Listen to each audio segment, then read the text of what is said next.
Hello everyone, this is Anuja और आज का टॉपिक है पौराणिक शैव धर्म।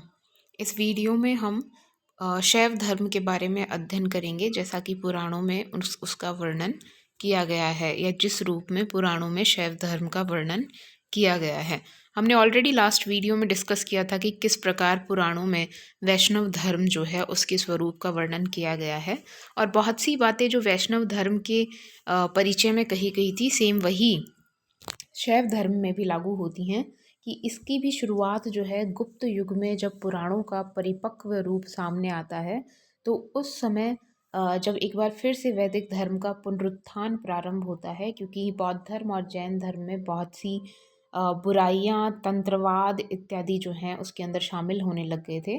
तो अब आवश्यकता हुई कि वैदिक धर्म जो था उसी का फिर से पुनरुद्धार किया जाए, उसे वापस से गौरवान्वित किया जाए एक नए स्वरूप में। तो पुराणों ने ये काम किया, उस वैदिक धर्म को एक नया स्वरूप प्रदान किया।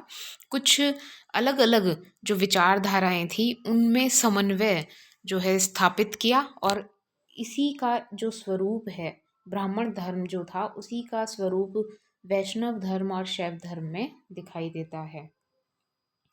तो सबसे पहले अगर इसके परिचय की बात करें तो शिव के जो उपासक हैं वो शैव कहलाते हैं, जैसे विष्णु के उपासक वैष्णव कहलाते हैं। शिव की पूजा दोनों रूपों में की जाती है, एक मूर्ति के रूप में या मानवीय रूप में, और दूसरी शिवलिंग के रूप में।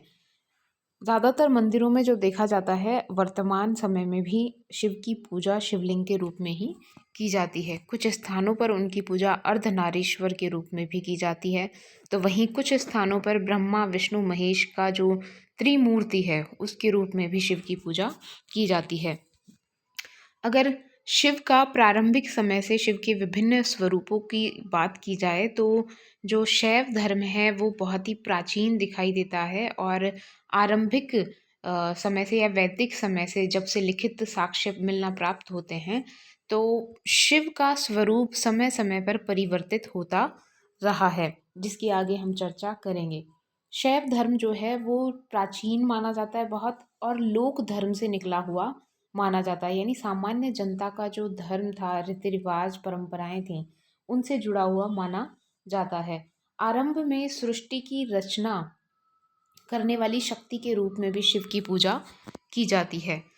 प्राचीनतम जो पुरातात्विक साक्ष्य मिलते हैं शैव धर्म से संबंधित, वो गुड़ीमल्लम या आंध्र प्रदेश में जगह है, तो वहाँ से शिवलिंग के साक्ष्य मिलते हैं। वहाँ से कुछ ऐसे पत्थर मिले हैं जो शिवलिंग के आकार में हैं, तो इससे लगता है कि बहुत ही प्राचीन समय से जो है शैव धर्म प्रचलित रहा होगा। साथ ही सिंधु सभ्यता या सैंधव सभ्यता, और जिसे हड़प्पा सभ्यता भी कहते हैं, तो हड़प्पा सभ्यता में भी आदि शैव धर्म के दर्शन होते हैं, यानी वहाँ भी शैव धर्म का जो प्रारंभिक स्वरूप था उसके दर्शन या उसके साक्ष्य प्राप्त होते हैं। वहाँ बहुत सी मूर्तियाँ ऐसी मिली हैं जिनका संबंध वर्तमान जो शिव का स्वरूप है उससे किसी ना किसी प्रकार से किया जा सकता है। जैसे हड़प्पा सभ्यता से एक योगी की मूर्ति प्राप्त हुई है, जिसकी दृष्टि उसके नासाग्र पर टिकी हुई है, उसके सिर पर 2 सींग हैं, और आस पास उसके चारों ओर जो हैं, और उसके आसन पर भी पशु अंकित हैं। तो इससे शिव के योगीश्वर रूप, क्योंकि उसका ध्यान उसके नासाग्र पर टिका हुआ है और वह ध्यान की मुद्रा में बैठा हुआ है, तो उसके योगीश्वर स्वरूप के दर्शन इस मूर्ति से होते हैं। साथ ही में उसके आसपास जो पशु हैं, हाथी है, गैंडा है, चीता है, हिरण है, वृषभ है, तो इन सभी पशुओं से शिव का जो पशुपति स्वरूप है उसका भी दर्शन जो है इस मूर्ति में दिखाई देता है। तो इस तरीके से ये और बहुत से ऐसे पत्थर भी मिले हैं हड़प्पा सभ्यता से जिन्हें शिवलिंग का स्वरूप माना जा सकता है। तो हड़प्पा सभ्यता से भी जो है शिव की आराधना के प्राचीनतम साक्ष्य प्राप्त हमें होते हैं। अब लिखित साक्ष्यों की बात करें तो ऋग्वेद में रुद्र का उल्लेख होता है, और रुद्र को भी शिव का प्रारंभिक स्वरूप माना जाता है। रुद्र के रूप में उनके रौद्र रूप की या भयंकर रूप जो है, उनका क्रोधित वाला रूप जो है, उसकी पूजा अर्चना की जाती रही थी। आगे चल कर के एक अन्य वेद यजुर्वेद में रुद्र, शिव, शत्रुद्र आदि अनेक नामों से शिव का वर्णन दिखाई देता है। श्वेताश्वतर जो उपनिषद है उसके अंदर ये सिद्ध किया गया है कि रुद्र और शिव जो हैं एक ही देवता के विभिन्न स्वरूप हैं। शिव जो हैं थोड़े सौम्य हैं और रुद्र जो हैं उनके रौद्र रूप में या भयंकर या क्रोधित रूप में दिखाई देते हैं। मौर्य काल में यूनानी राजदूत मेगास्थनीज भारत आया था। उसने जहाँ शिव जो हैं उनकी पूजा का वर्णन किया है और शिव को डायनीशियस उन्होंने कहा है। तो उन्होंने भारत में डायनीशियस की मूर्ति की पूजा का उल्लेख किया है। तो इससे ये पता चलता है कि मौर्य काल तक शिव की पूजा मूर्तियों के रूप में होना प्रारंभ हो गई थी। पुराणों में जो शैव धर्म है अगर उसकी बात करें तो मत्स्य पुराण, लिंग पुराण, वायु पुराण जो हैं वो शैव धर्म से संबंधित हैं और इनमें शिव से संबंधित विभिन्न कथानकों का वर्णन किया गया है। साथ ही शैव धर्म का जो दर्शन है वो इन पुराणों में दिखाई देता है। पुराण जो है उसमें शिव की आराधना लिंग के रूप में भी और मूर्ति के रूप में भी दोनों प्रकार से ही करने का विधान दिखाई देता है। हमने ऑलरेडी देखा कि पुराणों में जो है अर्धनारीश्वर के रूप में भी शिव का वर्णन किया गया है और अर्धनारीश्वर के रूप में वो आधे पुरुष और आधा उनका शरीर स्त्री का दिखाया जाता है और शिव और शक्ति दोनों की ही आराधना की जाती रही है। शक्ति जो है उसके विभिन्न स्वरूपों का वर्णन भी पुराणों में किया गया है, जिसमें उसके सौम्य स्वरूप जिसमें अंबिका, शारदा इत्यादि कहे जा सकते हैं और रौद्र रूप जिसमें चंडी, कालिका वगैरह जो रौद्र रूप वाली देवियां हैं, दुर्गा इत्यादि, उनका वर्णन किया गया है। तो ये जो शक्ति है उसकी या देवी जो है उसकी आराधना भी पुराणों में प्रचलित हुई और आगे चलकर के विभिन्न जो उपनिषद हैं उनमें भी ये अंबिका या पार्वती को जो है शिव की अर्धांगिनी या उनकी पत्नी के रूप में स्वीकार कर लिया गया और शिव के साथ उनकी भी आराधना की जाने लगी। उन देवी की भी जो आराधना थी वो भी प्रचलित हुई। पुराणों में अर्धनारीश्वर स्वरूप का तो वर्णन है किंतु उनका जो रुद्र वाला रौद्र रूप में जो उनकी पूजा होती थी वो लगभग समाप्त होना अब शुरू हो गया और वर्तमान समय में देखें तो रुद्र के रूप में शिव की आराधना शायद ही कहीं की जाती होगी। हालांकि पुराणों में तांत्रिक रूप में शिव की पूजा का उल्लेख मिलता है। शिव की जो शैव संप्रदाय है उसमें भी आगे चल कर के बहुत से अनेक संप्रदायों में ये बट गया और इनमें से जो कापालिक और कालमुख और भैरव संप्रदाय जो थे वो तांत्रिक साधना में भी लीन दिखाई देते हैं या तांत्रिक साधना वो लोग करते हैं। तो शैव धर्म में तांत्रिक जो आराधना थी वो भी प्रचलित हुई। रामायण और महाभारत की महाकाव्य काल की अगर बात करें तो उस समय भी शिव की पूजा जो थी पर्याप्त रूप में उसका प्रचलन हो गया था समाज में और विभिन्न कथानक हमें रामायण और महाभारत में प्राप्त होते हैं जिनसे पता चलता है कि शिव की आराधना बहुत ही उस समय प्रसारित हो गई थी। इन जो महाकाव्य हैं इनमें शिव की मूर्तियों का स्पष्ट उल्लेख जो है हमें प्राप्त होता है। शिव की पूजा पशुपति के रूप में जिसमें उसमें पशुओं का देवता माना जाता है। काठमांडू में जो पशुपतिनाथ का मंदिर है वो इनके पशुपति स्वरूप की आराधना के लिए सर्वाधिक प्रसिद्ध मंदिर है। इनकी पूजा महायोगी के रूप में की जाती है और अर्धनारीश्वर के रूप में भी शिव की आराधना पुराणों में उल्लिखित है। शिव या शैव संप्रदाय जो था आगे चल कर के और अनेक संप्रदायों में विभाजित हो गया। पतंजलि ने जो अपना महाभाष्य लिखा है 2री सदी ईसा पूर्व के लगभग उसमें भी विभिन्न शैव संप्रदायों का वर्णन हमें प्राप्त होता है। तो इनमें से सबसे पहला शैव संप्रदाय हम पढ़ेंगे भारशिव शैव धर्म। ये 2री सदी जो थी ईसा की उसमें इसका प्रादुर्भाव या जन्म हुआ और इसके जो अनुयायी होते थे वो अपने कंधों पर शिवलिंग को लेकर के चलते थे, यानी शिव का भार वो अपने कंधों पर उठा करके चलते थे, इसीलिए इसका नाम भारशिव शैव धर्म कहा गया। ये जो भारशिव शैव धर्म था इसमें शिव के विविध रूपों की पूजा जो है की जाती थी, जिसके अंदर त्रिमूर्ति जिसमें ब्रह्मा विष्णु शिव के एक साथ पूजा की जाती थी। साथ ही दक्षिणा मूर्ति इसमें देवता इसमें पशुओं के देवता के रूप में इनकी आराधना की जाती थी। भैरव मूर्ति और वीरभद्र जो राजा दक्ष का यज्ञ का विध्वंस जब करते हैं शिव, तो वीरभद्र के रूप में उस की पूजा प्रचलित हुई। और नटराज रूप में दक्षिण भारत में जो शिव की मूर्तियाँ प्राप्त होती हैं वो ज़्यादातर सभी नटराज रूप में प्राप्त होती हैं। और इसमें इन्हें तांडव करते हुए दिखाया जाता है, तांडव नृत्य करते हुए। और दक्षिण भारत में चोल काल में कांस्य से बनी हुई नटराज मूर्तियाँ सर्वाधिक प्रसिद्ध रही और कलात्मक रूप से भी बहुत ही ज़्यादा इनका महत्व है। दूसरा जो शैव संप्रदाय प्रचलित है और फेमस है वो है पाशुपत। पाशुपत संप्रदाय की स्थापना लकुलीश के द्वारा की गई। और लकुलीश का जन्म कायावरोहण, ये गुजरात में एक स्थान है, वहाँ पर इनका जन्म हुआ और इन्हें शिव का 28वां और अंतिम अवतार मान लिया गया आने वाले समय में। इन्हीं की पूजा शिव के अवतार के रूप में की जाने लगी। बहुत बार एग्जाम्स में क्वेश्चन आया है ये कायावरोहण गुजरात का, कि लकुलीश का जन्म कहाँ हुआ या पाशुपत संप्रदाय के संस्थापक कौन थे। लकुलीश जो हैं वो शिव को समस्त सृष्टि का सृजन करता या उसको जन्म देने वाला मानते हैं, और इसीलिए उन्हें स्वामी या पति कहा गया है।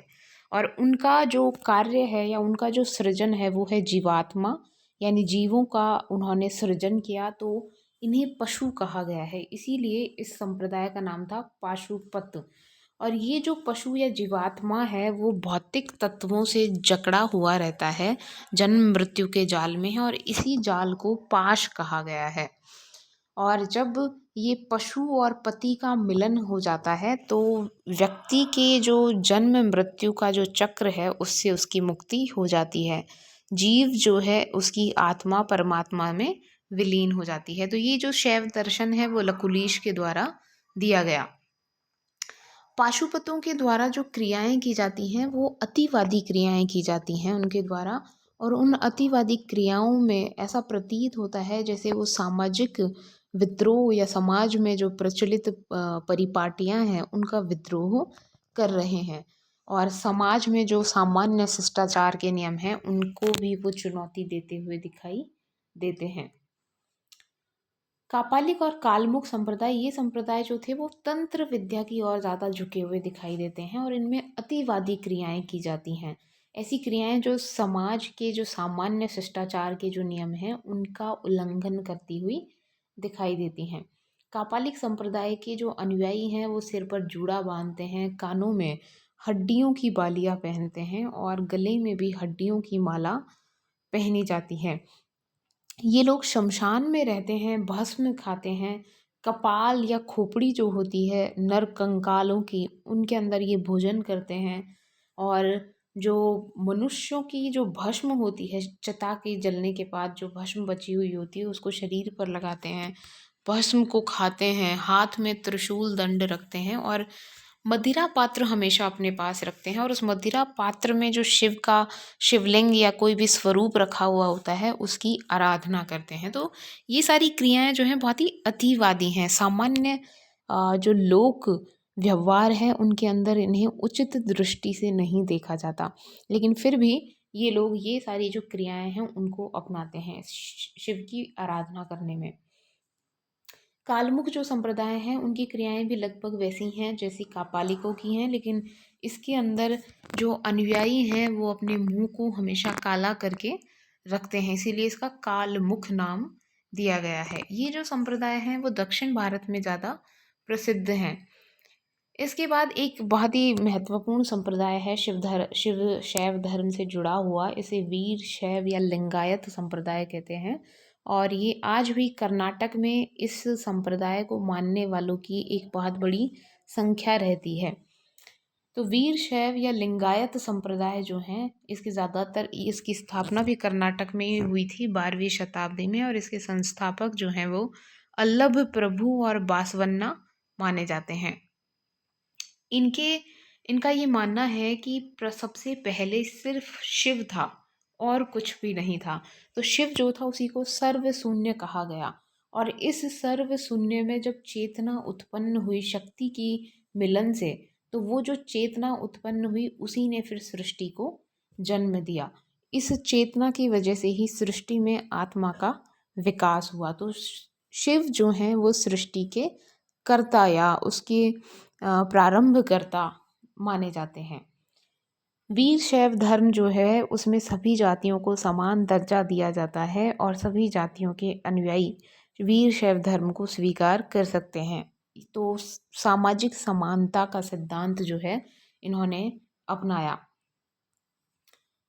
ये कुछ संप्रदाय थे जो शैव धर्म से संबंधित हैं। इनके अतिरिक्त और भी अन्य जैसे भैरव संप्रदाय हो गया और कुछ तांत्रिक संप्रदाय भी शैव धर्म से जुड़े हुए हैं। शैव धर्म की अगर प्रसार की बात करें तो बहुत से ऐसे राजवंश हुए हैं जिनके द्वारा शैव धर्म को संरक्षण दिया गया है, जिनके अंदर चोल जो शासक हुए हैं 10वीं शताब्दी के लगभग, उनके द्वारा शैव धर्म को अत्यधिक प्रश्रय दिया गया और अनेक विशाल मंदिरों का निर्माण उनके समय में हुआ। चोल काल में राजराज प्रथम के समय में तंजौर में वृद्धीश्वर का मंदिर या राजराजेश्वर का मंदिर जिसे कहते हैं वो शैव मंदिर ही है, उसका वहाँ निर्माण हुआ। इसके अतिरिक्त जो महाराष्ट्र के क्षेत्र में राष्ट्रकूट शासक हुए तो राष्ट्रकूट शासकों में कृष्ण प्रथम शासक हुए हैं। उनके द्वारा एलोरा महाराष्ट्र में जगह है, वहाँ पहाड़ को काटकर और चट्टानों से बना हुआ रॉक कट जो आर्ट होती है तो वहाँ चट्टानों को काट करके कैलाश मंदिर का निर्माण किया गया है। तो एलोरा का कैलाश मंदिर जो है वो भी बहुत ही प्रसिद्ध शैव मंदिर है। मध्य युग जो है उसके अंदर अनेकों शैव मंदिरों का निर्माण हुआ। एलोरा जो है उसमें कैलाश मंदिर, तंजौर में बृहदीश्वर मंदिर का निर्माण हुआ और इन सभी मंदिरों में शिव के विभिन्न रूप जो हैं जिनमें शिवलिंग और शिवलिंग के अतिरिक्त मूर्तियाँ जिनमें त्रिमुख शांत सौम्य स्वरूप में, उग्र रूप में मूर्ति और नटराज की शिव मूर्तियाँ जो हैं उनकी पूजा इन मंदिरों में की जाती है। जब शैव धर्म में तंत्रवाद का ज़्यादा प्रवेश हुआ तो शिवलिंग की पूजा मंदिरों में ज़्यादा की जाने लगी और वर्तमान में ज़्यादातर पूजा जो है शिवलिंग के रूप में ही की जाती है शिव की।